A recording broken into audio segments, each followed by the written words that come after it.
Bridget. And welcome. Okay, so now that I figured out all this technical stuff, I wanted to remind everyone that MDI is a village of women and mothers who care about our next generation. The topic of today's conversation, but let me back up. The last time we had our topic about forgiveness, the power of forgiveness. Yes. I'm going to give a reveal on this forgiveness, okay? So I don't have my list, but I already know at the top of my list, well, I shouldn't say this because I might get in trouble. Well, I know number one is my father, the father I never knew, learning to forgive someone that you never knew, and he's probably deceased. That's super challenging. And then I have some Christian folks on my list too, okay?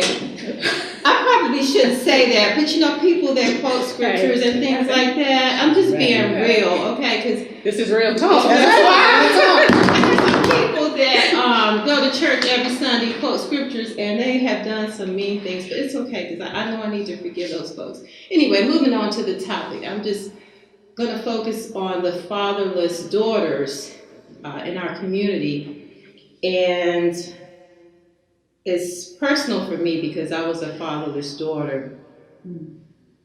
If you have any questions you want to ask us, our panel, our email is mdirealtalk@gmail.com, and I'll try to answer your questions while we're live. And we'll, any comments, positive vibes only. Please, thank you. Please. So anywho, the topic of today's conversation again is fatherless daughters. Okay.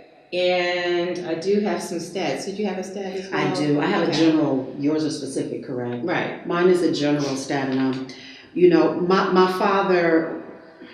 It's kind of complicated, and I really don't like that statement. But my father was in the house until my mother put him out. So the formative years, I had my father there, but those teenage years he was missing. So I don't have the full experience that Renee and some of you other women have. But I know that what he would do is he would visit me and take me out on a date. And he would show me what it was supposed to look like when a man took you out, opening my door, putting on my coat, things of that nature, having conversations with me regarding men and dating. So he did as much as he could do. But I do notice in my life how it has affected me not to have him there 100% active. So for me, it was really, these statistics that I looked up were, really important to me, and I want to share them with you all, because what I find, Renee and Ayana, is that when we are aware of things, typically we can try to change them. Absolutely. From the United States Department of Justice, children from fatherless homes account for suicide, 63% of youth suicides. And that's important to me because one of my daughters has been diagnosed with depression and anxiety. And it's known that some of those children typically consider or contemplate suicide to make themselves feel better. Runaways, 90%, almost 100% of homeless and runaway youth are a result of households that are fatherless. And behavioral disorders, 85% of the children exhibit behavioral disorders if there's a father missing. And it is a generalized, so it does include boys and girls, but this was really relevant to me for us to get started. I like that. And like you said, it's both male and young ladies and young men who are fatherless. And I do commend organizations that work with, young men who don't have fathers, but I haven't seen a lot of activity for young ladies who don't have fathers. I mean, I don't see a lot of efforts in that way for fatherless daughters. And I have a stat as well that I got from the Census Bureau that was taken in 2017, that 19.7 million children are living in homes without a father. 1 in 4 live in a home without the father. And I know some cases where the father may be deceased or he's incarcerated. But it says that a child raised in a father-absent home is affected in so many ways. They're 4 times risk of poverty, 7 times likely to become pregnant in the teenage years, more likely to abuse drugs, and alcohol, more likely to go to jail. So again, I want to commend efforts for organizations that are working with fatherless boys, but I do want to start bringing some attention to fatherless young ladies and even fatherless women like myself. Absolutely. I pulled a stat from a young lady who wrote a thesis. Well, I pulled a quote where she had asked her mother when she was 3 years old, "Where's my daddy?" So just thinking a young child, a young lady, a young daughter who, in the back of her mind, she sees her mom being both roles, but sometimes that child really wants to know, where is my daddy? And two, how will they even know how to have a relationship with a man if they don't have that first example, right, Yana? That's what I kind of learned, even though he wasn't in the house. I grew up with boys and uncles, so I had a lot of men, and they made it their business to teach the girls in the family, this is what a good man looks like. This is what is supposed to happen. Don't accept this. Don't do this. And they used a lot of terminology for women that did, and I never wanted to be classified because of the examples that they gave us. So it's vital for women if we don't have an example of what, and I call it a qualified man, eligible man, whatever word you're comfortable with, looks like, if we don't have that initial example. True. And I think it could be the root cause of a lot of domestic violence for young girls who are in relationships with young men who may not have had a father themselves, and so they just learn to accept anything because they want the attention, they want the love from a male figure, a male person, because they never had. They think it's love, They think it's love because it's attention. Right. So I think to me it could be a root cause. I mean, I don't. And then you have the flip side where you have individuals who were in the household with a father figure, and maybe the domestic violence is because the father figure was abusive to the mom. A lot of domestic violence is birthed from a past of domestic violence between your examples in the household. Exactly. True. Exactly. So we're just, to me, and again, this is personal for me, so that's why I wanted to discuss fatherless daughters, because I was one. And so I want to, at the end of this conversation, have like a call to action for any fathers online, or if you are a mother with a daughter, and if you and your child's father are in a good co-parenting situation, maybe you can encourage him to do something a little different with your daughter. Just an idea, just a conversation about things that, as a woman in my 50s, I would have liked to have had a father maybe take me out on a date, maybe a father to bring flowers to me on a 16th birthday, even when I turned 13, or just kind of acknowledging who I am as a person, or giving me my flowers, or just give me, I guess, my props, whatever the word, just accolades for just being the person, right? Just getting the approval and affirmation from a father figure.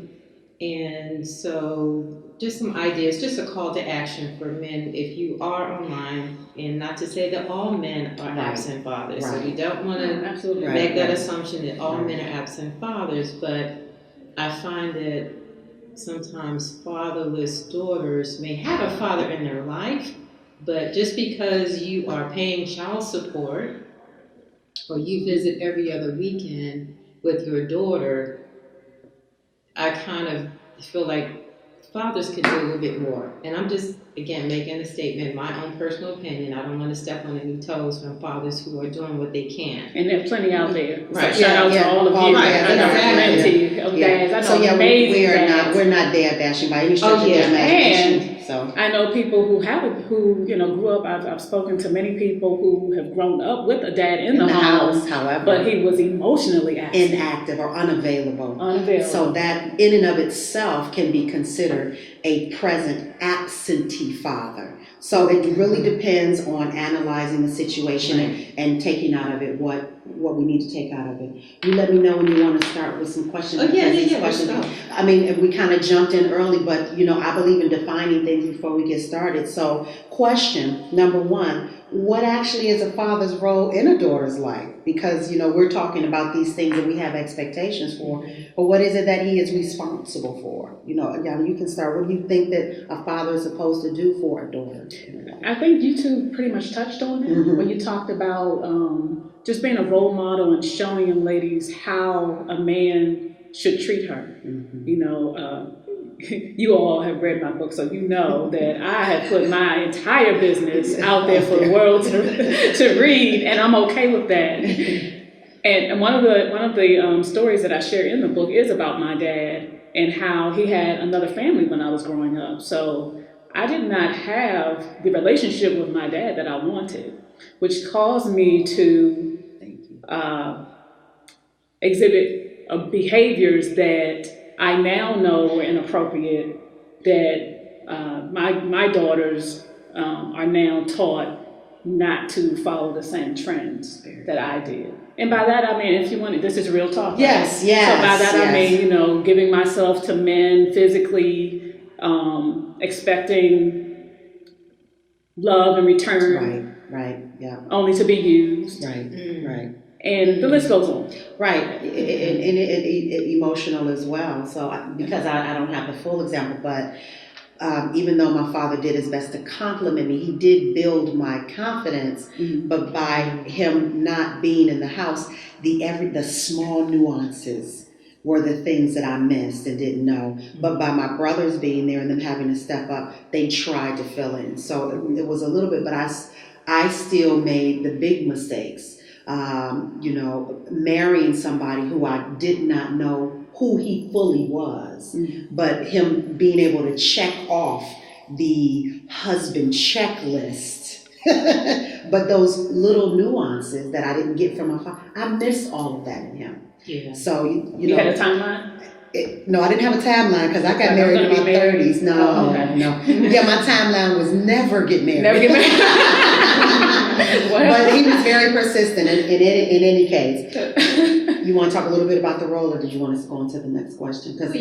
Love, protection, wow. and just security. And even if you are single and you go out on a date, you're in your 50s, like some guys, fathers should teach their young men to open the door for a young lady. I didn't know that was something a man was supposed to do for a woman.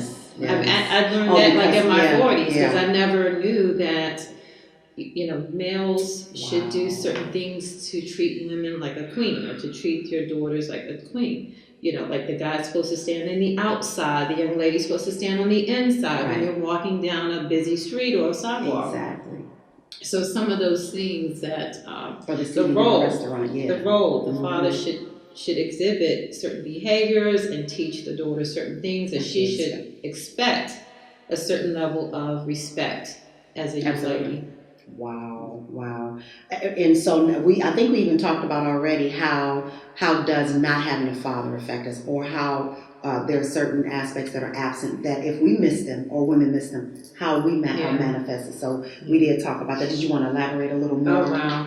Yeah. Well, I'm going to be a little bit transparent too, because I've been in relationships and many relationships where True. Where I just I've become the woman more mature, and I make better decisions in my dating relationships. But in the previous years, in the younger years, when a guy told you, "Oh, I like you, I care about you, I love you," you just go for anything. You just believe it, and you just fall in love, and it's just really a joke for them because they're just out for one thing. For the most part, not all guys. Not all guys. So I've had many relationships and many heartbreaks and disappointments, but again, that was something that not having a father affected me in that way, because I just didn't recognize real love and what it looked like, from a man. Yeah, that's transparent. So how do we deal with the absent father issues? We get to this place and we discover them, but do we have to always go through so much heartbreak? Do we have to manifest a book as a result of it. I mean, these are good things, but I'm saying, how for the generations behind us, or for the women who don't know yet, how do we deal with daddy issues for women? I mean, that's a loaded question. it is. I mean, what therapy? Because yes, I must admit, I'm in therapy. Prayer. Jesus changes things. And just, reaching down to the younger generation. They always teach people, you don't necessarily have to go through the same experiences, or you don't have to experience things for yourself. You can learn from someone else. Take it from me. So that you don't have to. You can learn from someone else, so you don't have to experience it yourself. Yes. Right. And see, that's the thing. Some women are not transparent. They're like, oh, their life was just so perfect. They found their husbands, but you before you got there, you went through some things, and we need to tell our young ladies, hey, about that. That's right. You don't. This is how we should deal with in relationships. Things you should check off. Look for certain signs, and I try to share with my daughter some of my mistakes and things that affected me growing up without a father. So just being transparent with the people that you love and care about. I know for me, I surrounded myself. I was always the youngest one in the group, and it was usually by 8 or 10 years. Oh, wow. Yeah, so I was surrounded by people who were far more mature. So I was kind of the chick that said, well, look at her hair. Well, I'm not going to have her do my hair. So unless you were in that experience, I didn't ask you for advice. So I would ask married people or women that I saw that had successful relationships, or at least what I interpreted to be successful, because you don't know what's going on behind closed doors. That's true. But what I saw was manifested as healthy relationships. I would ask them for advice. Or I would share my story with them and try to get feedback from them. Or my circle of girlfriends, I would say, hey, what do you think it is? Or this is how dude is acting this week. What you think? And you don't, I tell my daughters, you don't have to take everything. Take what you need and throw the rest away. But at least get into a village of people that can help you wherever you are, because pride comes before the fall. If you think you can handle, the current situation I'm in right now, make sure to run it by you all the time. We love it. We love it. We love to hear. But the sharing will help to give you a different perspective. Yes. Maybe there's something you don't see. So that's kind of my philosophy on, how we can avoid, suffering and daddy issues. And I don't know, I'm not saying I'm perfect, but I think a lot of people use the excuse that they didn't have a dad and they talk about, I act this way because I didn't have a father. But there's no excuse for not changing, because you can always think about what it was that you wanted. And you can do the opposite. You can be the person that you wanted your dad to be for your children. Exactly. You're speaking to the men, right? I'm speaking to the men, yes. Okay. And it is applicable to the women as well, but very relevant. I know my brothers did it. Both of them did it. Even with the situation I spoke about earlier when my mom put them out, both of my brothers are happily married in their households with their wives because they said, or we actually said to each other, we're not going to repeat this. We're going to do the opposite of what happened. Whatever happens in our marriages, we're going to fight it to stay together. So theirs is working to where they are in healthy relationships. And if something has gone wrong, clearly if they're still together, they fought together to heal it. So you're absolutely correct. You redirect your life, you make that change. So then how do fatherless women learn how to date? Do we actually solicit from? Well, you know what? I was a younger child, so being the youngest daughter in the household, I sat and watched and observed because I wasn't allowed to talk. So I just sit and watch and observe, and I know my big sisters are gonna kill me, but I learned what to do, what not to do. But then also a lot of it was trial and error. It really was, but those trials and those errors, they make us who we are. Exactly. So I don't regret not one relationship, not one moment. I don't regret any of it because it's made me who I am today. Which is a beautiful woman. Oh, thank you. Come on in and share some wisdom with us. Oh my goodness! How do I we don't know learn if I have any. Look, you do. All experience is good experience. experience. I have experience. Lots of experiences. Because you have a daughter. I do have a daughter. You speak into her. I do. I really do. And I'm always judging her male friends. I'm honest. I'm going to judge you. I'm going to look at you and see how you carry yourself. I'm going to see how you talk. So maybe I should just talk about myself. As far as dating,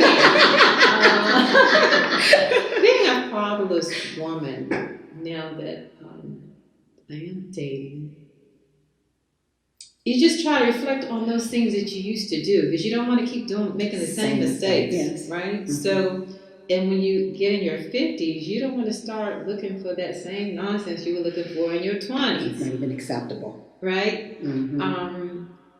So that's a tough question because thank goodness I've become a woman who I love myself. Yeah. And that was the key thing. That's key. I finally learned how to love myself. Mm-hmm. I think I had to be in my late 40s when I finally knew that void I had to let it go and to learn how to love myself totally. Mm-hmm. And so with loving myself, dating as a fatherless woman, I just set my standards and I just keep it there. My standards, the kind of person I want to hang out with, the one who can treat me with the utmost respect. And again, it's just a day by day in progress situation for me. I don't even know, because I'm thinking about flags, you know. A lot of times women ignore flags. A lot of times we ignore flags. Yeah. Why do we ignore flags? Why do we ignore flags? Because they can hit us 4 or 5 times in the face and we're still romanticizing. Because that's what it is. They're romanticizing us, and we fall for it. It's that honeymoon period where they're doing everything. That's why I don't give people a blueprint. I mean, we're not going to talk about my dating life right now. that would be another book. Maybe a juicy book too. No, that would be a real juicy book. But I'm seller. Stop it.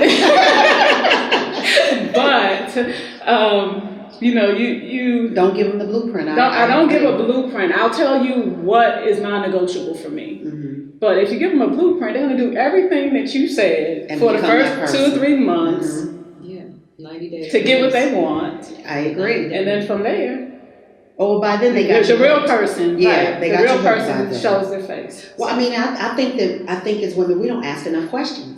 I think that we're afraid if we ask the tough questions, he's going to disappear. Well, good riddance, right? We don't. But then think about it. My father always said to me, "You're brave. You don't mind going toe to toe with a dude." And him telling me that encouraged me and motivated me to be okay. Yeah, dinner. I know you're probably a little frustrated, but we're about to pull out interrogation 102 because I have questions that I have things that I want to know, and I can only hold you accountable at a later date if I said, "Well, wait a minute. When we went to lunch, you told me because men will do this." I never said that. Yeah. But they will treat you like they're in a relationship, and you'll think that that's what's happening, and then you get there and they'll be like, "I never said that." So it's important that the women who didn't have the dads to kick in, ask, don't be afraid. First of all, don't ignore the flags. Second of all, ask the questions early, not after you're hooked, early in the relationship. For the dating. Yes. Because we should be qualifying men. Yeah. And that's it. That depends on your goals, though. Yeah. Like if you want to be married and you want to ask those questions, but you want to make sure that you're up front and they're not up front necessarily about marriage questions, just my time. Relationship. Yeah, I don't want you wasting my time. Right. So what do you want? What do you want from me? Yeah, what do you want from me? What are you looking for? What are your ultimate goals? Why are you spending money on me today to take me to dinner? What is it? And make them talk. Make them talk.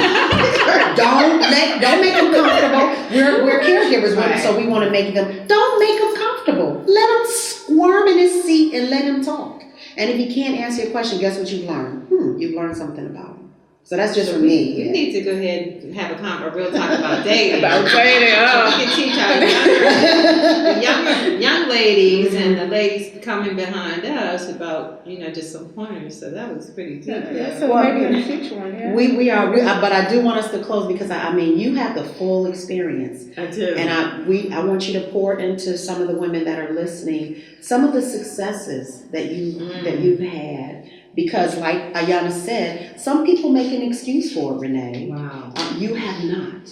So, but you've had to go through some things to get to where you are. If you had to pull some pointers out right now and share with the women in our listening audience, what would you tell them? Because they need, we all need help, but specifically since we are doing this, tell them.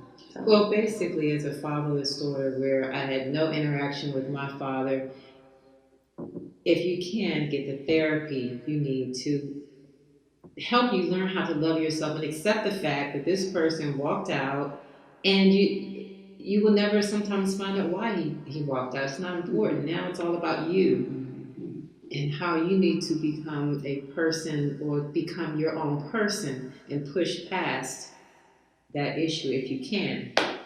It took me years to get there. So just working on yourself. I'm constantly working on myself to treat myself the way I deserve to be treated as first, and not depending on a man or somebody else to make me feel good. So just those two things, loving myself, and it took me a minute to get here, but just also treating myself. I'll get it to treat myself to massage or to get my hair done or just to splurge and maybe I love to date myself. Oh, right. Yeah. Maybe I might splurge and buy myself a couple of outfits or something. Just treat yourself. Loving Every time yourself. I get paid, I treat myself to something. Yeah, you should. And so, again, it took me some time to get here. I know we're going to wrap it up, but I did want to share with anyone online who is a fatherless daughter or woman. There is a Fatherless Daughter Conference online, and I'll put it on my site. It's going to be held in March 6th and 7th of 2020. It's the fatherlessgirls.net. Again, www.fatherlessgirls.net. And so there's a conference. I mean, this is a serious topic. It's going to be online. Oh, it's going to be an online conference. Okay. And it's a serious topic. And again, I do commend all the organizations that are working with these young men out here. They need help. And our young ladies, our young daughters, our generation, our future, they need help. They need support from their fathers. And I know there are fathers out there who are out there helping their daughters, and you're with your daughters, even though you're not with their mother. So I commend you as well. But just want to share that conference with everyone. If you have any comments about our conversation today, because I think this could really be like a part. And did you do your steps to forgiveness? Well, I've been. Because you all know last time. Okay, go ahead. Okay. I sent you the personal guide. I know. I'm repenting. I'm repenting first. Okay. I'm skipping. I'm not going. You can't see. That's Renee, though. That's Renee. She will create a shortcut. She will create a shortcut first. You skipped something. I skipped it. I skipped all the other steps and went to repent. I went straight to repent because I'm a work in progress every day. It's not a struggle. You didn't really skip them though. Yeah, I was not. Because the first one was recognized. Yeah. So you already recognized. I did recognize, and then I went straight to repent. So, but we're gonna wrap it up. I hope that again, we're just here, just sharing some experiences, having real conversations about things that we feel could help our young ladies and our women that's online with us today. And if you have any questions or comments or feedback, you can email us at mdirealtalk@gmail.com.